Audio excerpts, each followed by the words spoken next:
Bonjour, bonsoir à tous et bienvenue dans un nouvel épisode de Durabilité. Et maintenant, qu'est-ce qu'on fait? Et aujourd'hui, je suis particulièrement heureux car je suis entouré par deux femmes particulièrement souriantes et sympathiques. Valérie Amos-Edinger et Fabienne Bressou. Bonjour. Bonjour. Bonjour.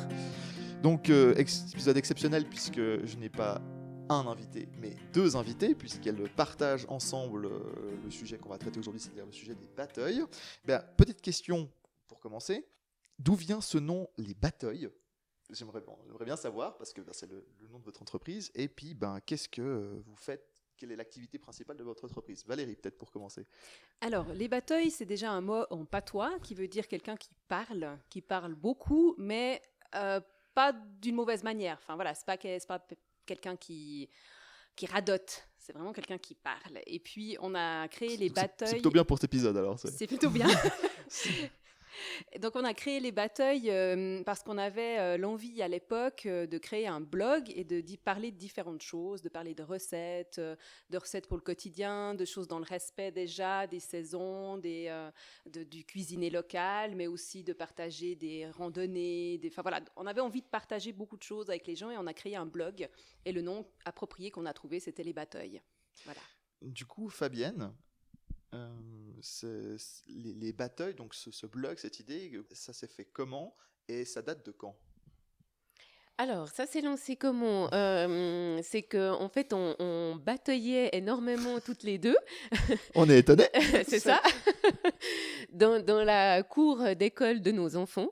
Et puis c'est vrai que voilà, on était les deux indépendantes, chacune de son côté. Et pas forcément. Enfin voilà, on avait envie de changement. Et puis finalement, on s'est dit, mais pourquoi pas créer un blog pour batailler avec.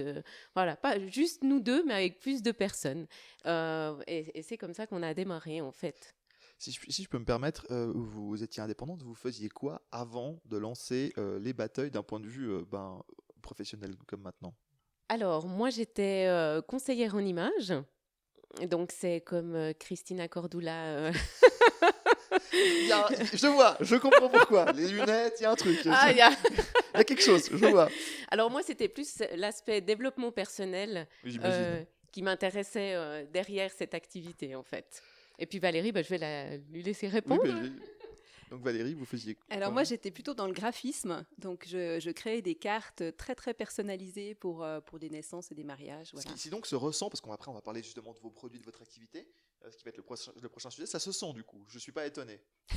Non, mais c'est un background qui peut aider, quoi. En fait, pour les produits qu'on fait, c'est vrai qu'on a toujours essayé d'avoir aussi une idée de faire quelque chose de joli, de sympa, en fait, que les gens aient envie de les prendre avec. Parce qu'on se disait toujours qu'en fait, c'était en ayant des choses sympas qu'on a envie et ça facilite le geste écologique après, en fait. Alors, vu que c'est un épisode particulièrement visuel parce qu'il va y avoir pas mal de produits, pour les gens qui sont intéressés, il y a le lien pour le site Les Batailles en description de cet épisode, donc vous pouvez aller cliquer pour aller voir, parce que justement maintenant on va s'intéresser, je vais commencer justement avec Valérie, puisqu'on va commencer avec la graphiste, et après on continuera avec Christina Cordula. Voilà, maintenant que ça s'est fait, maintenant vous voulez donner quelque chose à manger, c'est bon, hein, là c'est parti. Donc on va commencer avec Valérie, donc Les Batailles, on a compris, blog pour partager des idées, etc. Quand est-ce que vous avez lancé l'idée de l'entreprise, de la professionnalisation de ce que vous faites et quel type de produit, parce que moi j'ai déjà eu l'occasion de tester un ou deux, mais pour décrire un peu aux gens qui nous écoutent et pour qu'ils puissent se rendre compte sur le site, quel type de produit vous développez? Alors en fait, l'idée de créer le premier produit qu'on a fait, c'est venu en discutant en fait. Fabienne et moi, on discutait un jour et on s'est dit, tiens, mais les batailles, quoi. Ouais, voilà, exactement. Qu'est-ce qu'on peut faire pour éviter tous ces sacs plastiques à usage unique qu'on entassait dans nos tiroirs? On savait plus qu'en faire, ceux des rayons fruits et légumes des supermarchés. Là, on achetait nos légumes et on avait même qu'on essayait de mettre plusieurs sortes de fruits et légumes dans un sac, on avait ces sacs plastiques qui nous encombraient. Et un jour, on s'est dit, bon, mais on doit pouvoir faire quelque chose quand même. Et ça fait 5 ans. Et voilà, Fabienne est arrivée avec une idée, on a commencé à développer l'idée, on a créé nos sacs, on les a faits pour nous, et puis on les a utilisés. Et puis en allant dans les supermarchés, les gens commençaient à nous arrêter en nous disant « Ah, mais c'est super ça ! Comment on peut en trouver où est-ce qu'on peut acheter ces sacs ?» Et puis là, on s'est dit « Ok, il y a peut-être quelque chose à faire. » D'ailleurs, vous avez fait des émules, puisque vous me dites que vous avez commencé à avoir cette idée à 5 ans, donc en 2016, puisqu'on est en septembre 2021, là où on enregistre l'épisode.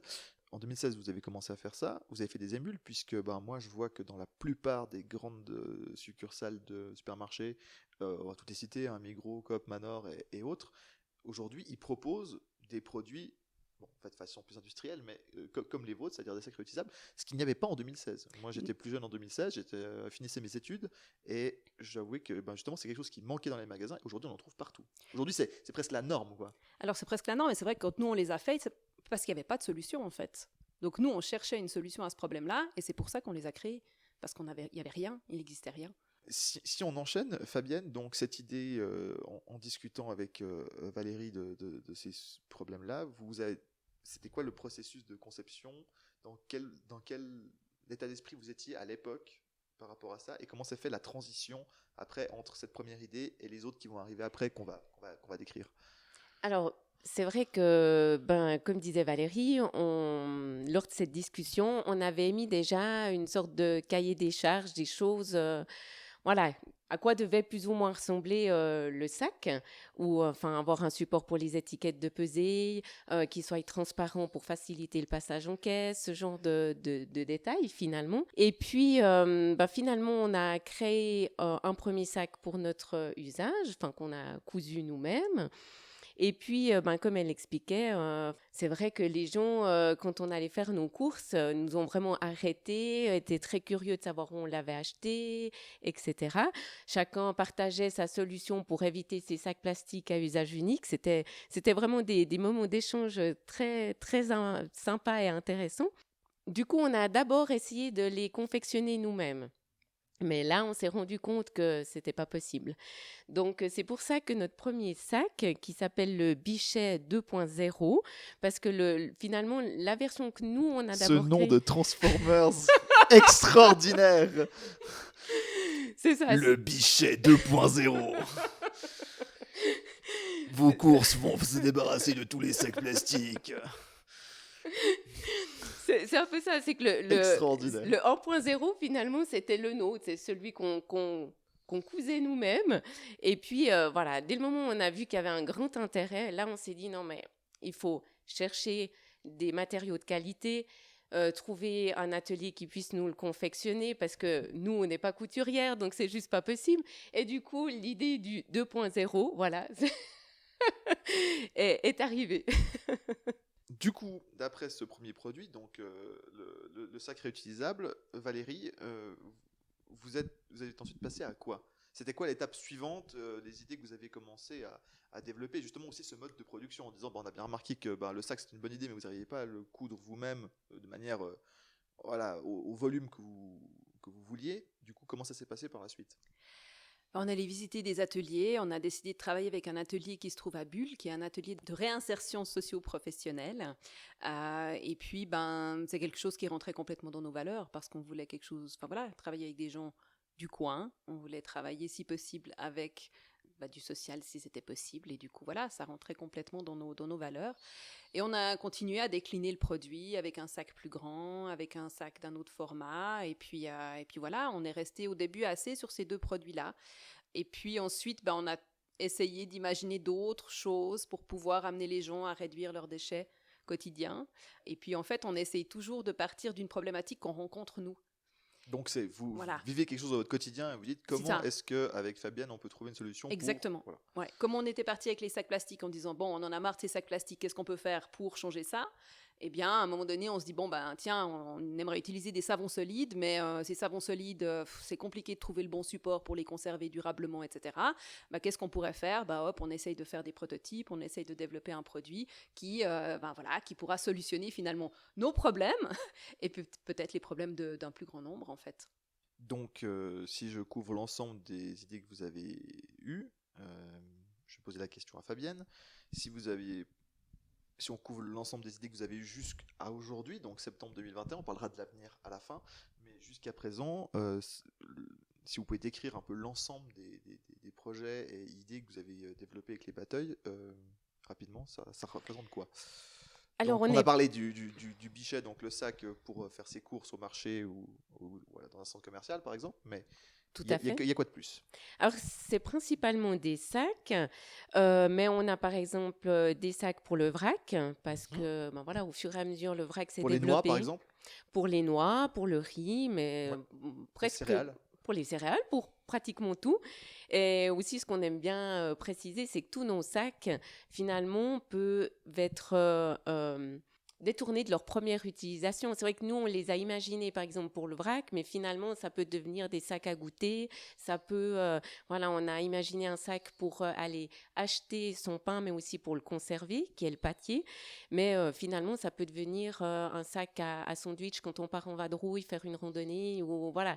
Donc, on aime bien, ou pour aussi conserver les gâteaux, on peut y Des glisser objets une plaque. multi-usages, en fait. Voilà, voilà, on les a à chaque fois développés pour une idée précise, mais finalement, c'est des sacs qui peuvent être multi-usages. Dès le moment où voilà, on est un peu imaginatif. Vous parliez justement, je vais rester sur Fabienne, vous parliez des problématiques des savons solides. Comment vous avez essayé d'y répondre? Alors, c'était vraiment dans l'idée que les savons, il y a Parce que tout le monde a un savon solide chez soi. C'est pour ça que ce oui. serait intéressant de... Et il existait déjà des porte-savons, si on Oui, veut bien. Simplement, souvent, ben, le savon est humide et en fait gauge dans l'eau et se consume tout seul. Et puis nous, c'est vrai qu'on est déjà parti de cette problématique-là en se disant, mais il faudrait un système où le savon puisse sécher très facilement en chaque utilisation. Et puis après, on s'est dit, mais il faudrait que ce soit aussi facile pour l'utiliser. Donc, on a prévu une petite once pour qu'on puisse se savonner directement avec. Et on est parti de ce tissu qu'on utilisait déjà pour justement nos sacs à fruits et légumes, qui est en fait un tissu suisse en PET 100% recyclé, qui a des petites alvéoles, qui est très résistant. Donc, on peut vraiment aussi le frotter frotter le savon entre ses mains, une fois qu'il est dans le sac à savon. Et puis, il mousse très bien et du coup, il permet justement de sécher, que le savon sèche en chaque utilisation. très bien. Valérie, Ça, c'était très c'est là, c'était très parfaitement expliqué. Enfin, après, les gens qui veulent se rendre compte, ils peuvent aller sur le site. Valérie, c'est là où l'initiative des batailles m'a particulièrement intéressé. Je me suis dit qu'il y avait quelque chose à faire et que je vais aller vous interroger. Parce que c'est là où l'initiative prend tout son sens. C'est que des gens qui font des produits pour répondre à des besoins dans les ateliers, il y en a plein. Ça existe depuis des années, depuis qu'Internet existe. Mais là où c'était intéressant, c'est justement cette approche de comment est-ce qu'on fabrique le produit d'un point de vue environnemental. Donc ça, on a parlé. Mais vous allez pouvoir le décrire, mais également d'un point de vue social et économique. C'est-à-dire qu'il y a un ensemble de réflexions au niveau de la durabilité. C'est-à-dire qu'on ne fait pas seulement des produits pour faire des produits. Non. C'est-à-dire qu'il y a au niveau de la confection, on va utiliser... Enfin, vous allez expliquer comment ça se passe, mais il y a toute une approche durable avec les batailles qui prend l'ensemble des critères. Est-ce que vous en parlez un peu? Oui, alors quand on développe un produit, quand on a une idée, quand on est dans la phase de développement de l'idée, on essaye toujours de prendre tout globalement. C'est-à-dire qu'on va essayer de solutionner un problème qu'on rencontre au quotidien, mais on va aussi se dire, OK, qu'est-ce qu'on peut faire pour simplifier la vie de l'utilisateur, mais simplifier le lavage, par exemple, aussi, pour éviter que le produit doive peut-être passer en machine, ou bien pour éviter différents problèmes. Mais on essaye aussi, finalement, dans toute la chaîne de production, de limiter les déchets, et puis de limiter... Enfin, on essaie vraiment d'avoir une vue d'ensemble de la conception du produit, et puis aussi, finalement, de faire le produit le plus durable possible.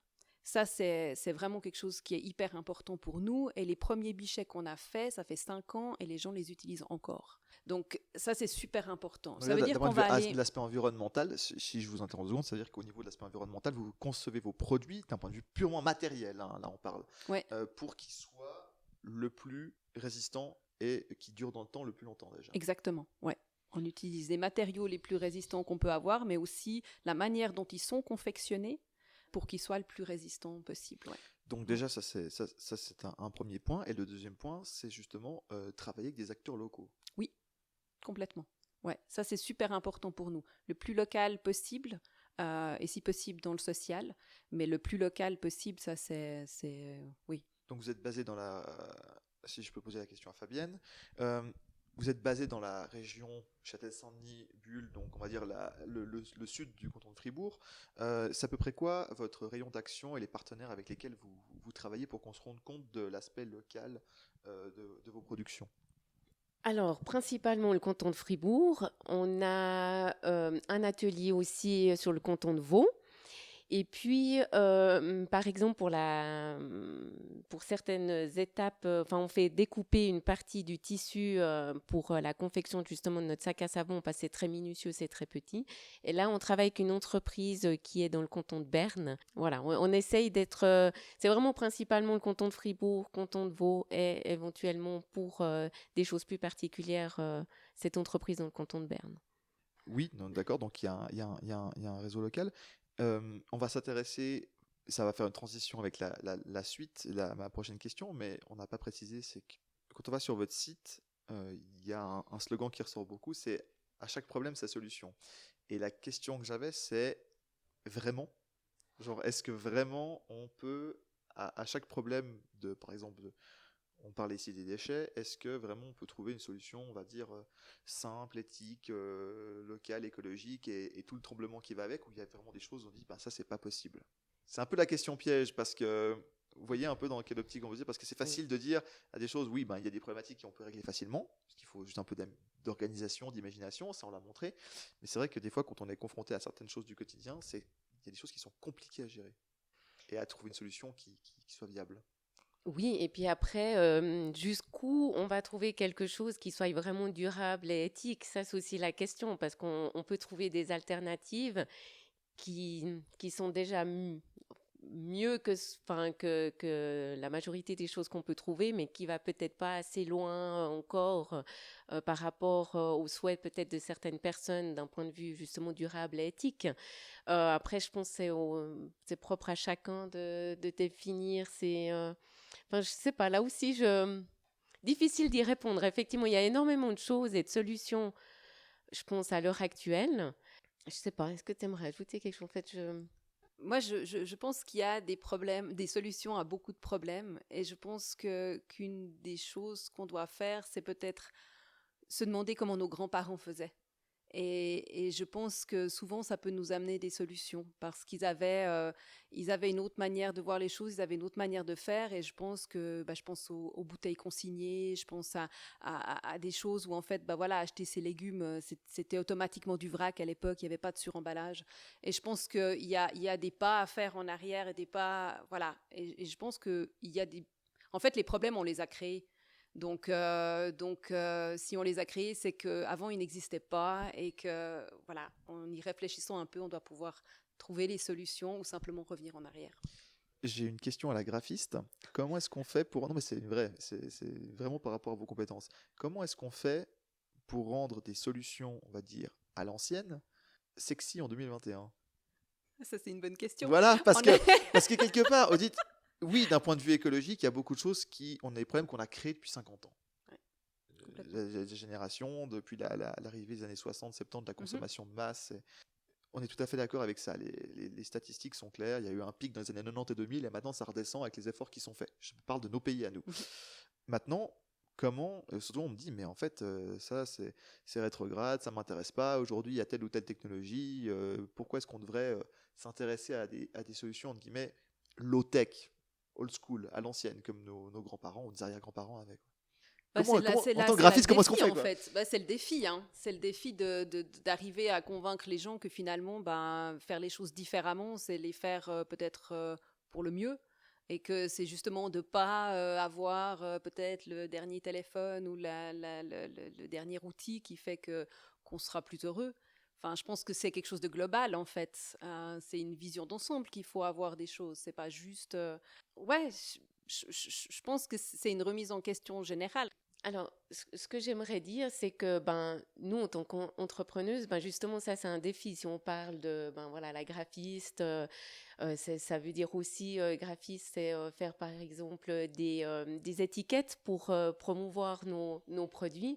C'est vrai qu'au début, on n'en avait pas du tout, mais on se rend compte que les gens ne savaient pas à quoi servaient peut-être nos sacs. Donc, d'abord, on a réussi à récupérer du papier qu'on recevait de toute manière et à pouvoir en créer des étiquettes. Mais voilà, c'est vrai que c'est une problématique pour nous de pouvoir finalement promouvoir nos produits tout en utilisant des moyens qui restent écologiques, si on veut bien.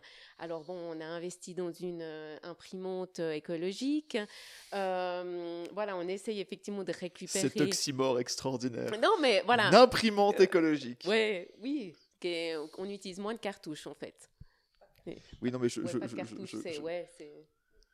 comprends. Mais ça fait toujours rire, ce genre de choses.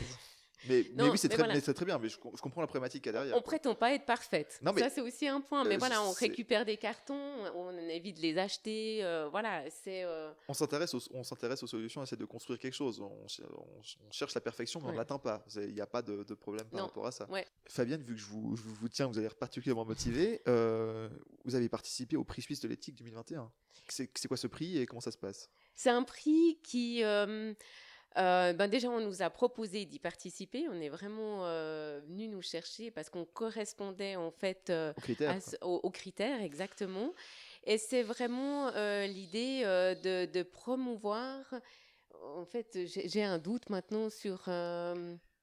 C'est de promouvoir justement l'éthique, c'est-à-dire une production qui favorise justement le social, l'humain derrière, avec aussi le côté environnemental en fait. Justement, au niveau de l'éthique, il y a tout un aspect social, participatif. C'est quoi votre vision? On a compris la vision écologique, on a compris le but qu'il y avait pour la société. Maintenant, si on parle juste d'un point de vue social, d'un point de vue éthique, on va faire un petit détour là-dessus. C'est quoi la vision qu'il y a derrière l'entreprise Les Bateuils au niveau de justement cette promotion? C'est l'humain. C'est que justement, on aime bien dire que derrière chacun de nos produits, en fait, il y a une personne parce que tous nos produits sont confectionnés entièrement à la main. C'est-à-dire que, par exemple, le support pour les étiquettes de pesée pour notre sac, qui est une pomme, elle est vraiment dessinée à la main sur le tissu, découpée au ciseau. Donc, vraiment, tout est artisanal. J'ai lu qu'il y avait 25 étapes, quelque chose comme ça. C'est marqué sur le site, il y a plus de 25 étapes de confection pour un objet qui, somme toute, assez banal, quoi. C'est pas, comme je dis, c'est pas un smartphone, c'est pas de la haute technologie, et quelque part, on se rend pas compte qu'il y a du travail derrière. Oui. Et ça nous tient aussi à cœur de souligner en fait que tous ces ateliers avec lesquels on travaille ont vraiment un savoir-faire incroyable. On a eu aussi l'occasion de visiter énormément d'ateliers protégés et c'est incroyable ce qu'ils arrivent à faire. Donc on est très reconnaissant de pouvoir travailler avec ces gens-là. Ils ont aussi le souci du détail et ça participe aussi à la durabilité en fait de nos produits. Si on revient à la question écologique, Valérie, à part la question des déchets, est-ce qu'il y a d'autres problématiques écologiques auxquelles vous comptez s'attaquer Les Bateuils? Parce qu'on a vu l'aspect de l'économie locale, du réseau, de l'aspect on va être le plus durable, le plus éthique possible. On essaie toujours de faire mieux. Il y a un aspect justement se construire au fur et à mesure. Il y a l'aspect des déchets, ça on l'a bien expliqué justement pour limiter un certain nombre de déchets. Est-ce qu'il y a d'autres problématiques liées plus ou moins à la question des déchets auxquelles vous voudriez vous attaquer ou pas, ou que vous aimeriez contribuer, on va dire? Non, alors nous, vraiment notre but, c'est d'essayer de trouver des solutions pour limiter les déchets parce que finalement, c'est ça qu'on fait. Et puis, c'est là qu'on a aussi l'expertise avec les 5 ans d'expérience qu'on a maintenant. Donc, non, je pense que pour le moment, en tout cas, notre but, il est là. Pour terminer, je vais avoir 2 questions. La première chose, c'est Valérie, quels sont les prochains projets, les prochaines étapes, les prochains projets d'avenir pour Les Bateuils? Parce qu'on a parlé de ce que vous avez fait, de ce que vous faites actuellement, et qu'est-ce que vous avez envie de faire? Qu'est-ce qu'il y a dans les cartons? Qu'est-ce qu'il y a dans les cartons? Alors maintenant, on est dans un moment où on est dans la réflexion aussi de voir justement où est-ce qu'on va aller, qu'est-ce qu'on va encore développer, mais on est surtout là en train de s'impliquer dans un programme qui s'appelle le Swiss Triple Impact. C'est-à-dire, c'est en fait un programme qui a été qui découle en fait de l'agenda 2030 de l'ONU, donc les 17 objectifs de développement durable. Et en fait, voilà, on a la possibilité maintenant de rentrer dans ce programme-là et puis de voir ce que nous, en tant qu'entreprise, on peut faire encore plus dans le quotidien de l'entreprise, mais également avec nos produits pour correspondre à certains de ces objectifs de développement durable. Est-ce qu'il y a une nouvelle idée, un nouveau produit auquel vous avez pensé et puis que vous êtes en train d'essayer il y a une réflexion dessus, vous essayez de le concevoir de la meilleure façon? Non, alors c'est pas forcément par rapport à un nouveau produit, c'est peut-être avoir Par rapport aux produits existants. ouais, c'est plutôt par rapport aux produits existants, par rapport à l'entreprise, et puis de voir voilà s'il y a encore des choses qu'on peut améliorer pour avoir encore des produits qui sont plus respectueux de l'humain et de l'environnement en fait. Fabienne, maintenant une question pour vous, un peu pour terminer. Et vous pourrez répondre, c'est une question pour les deux, mais je commence par Fabienne, pour histoire de changer. Si on dit les batailles dans 5 ans, 7 ans, 8 ans, 10 ans, on va dire, parler de 2030 avant, les batailles en 2030, si dans le scénario, pas un scénario idéal, parce qu'on ne vit pas dans un monde parfait, mais dans le meilleur scénario possible, c'est quoi? Bah, c'est qu'on soit toujours là, déjà, Ça, et ça puis devrait aller. ouais, on espère, et puis ben voilà, qu'on puisse finalement sensibiliser encore un plus grand nombre de personnes à ces petits gestes qu'en fait, que tout à chacun peut faire et qui permettent de déjà réduire énormément les déchets. Donc finalement, c'est peut-être, pourquoi pas, d'être aussi présente un peu en Suisse allemande, voilà, d'élargir nos points de vente finalement, donc de continuer cette sensibilisation. Pourquoi pas aussi développer de nouveaux produits. C'est vrai que pour l'instant, il n'y a pas une idée précise qui a germé, mais voilà, la vie continue. Il y a peut-être d'autres choses qui vont émerger, et puis on va se dire, ah ben tiens, là, il y a quelque chose qu'on peut faire. Donc, on est toujours voilà, à la recherche d'autres solutions. Je ne sais pas, voilà. C'est très bien. Valérie, un peu la même question, avec un souhait particulier qu'il y aurait derrière, en essayant de rester réaliste, mais le plus optimiste possible, on va dire. Moi, le plus optimiste, c'est de me dire que les sacs plastiques à usage unique n'existeront plus. Que chacun aura trouvé sa solution, pas forcément la nôtre, hein, mais que chacun aura trouvé une solution pour se dire ça on n'en veut plus, et puis que le suremballage n'existe plus, moi je suis dans cette idée-là de se dire que on peut revenir à des choses plus basiques et à moins de déchets, moins de pollution, et voilà, c'est mon rêve. C'est le rêve de beaucoup de personnes en ce moment. Valérie et Fabienne, je vous remercie infiniment pour votre accueil et d'avoir participé à ce podcast. Je rappelle que vous pouvez le partager autant que vous voulez. Vous allez le retrouver sur différentes plateformes, qu'il est en écoute libre. Et surtout, si vous avez des idées de participants à me soumettre, parce que moi j'en fais beaucoup de mon côté, mais on peut aussi me soumettre des idées, n'hésitez pas à proposer. On a eu beaucoup de plaisir à venir ici enregistrer l'épisode Les Batailles, parce que du coup, parler, c'est un peu votre métier. C'est un peu le titre de l'entreprise, quoi. Donc, ça a été très sympathique. Et si vous êtes intéressé par les produits et à soutenir l'initiative Les Batailles, je vous rappelle que le lien pour le site est dans la description de l'épisode. Valérie, Fabienne, merci beaucoup. Merci infiniment. Merci beaucoup. Et à la prochaine pour un prochain épisode. Ciao.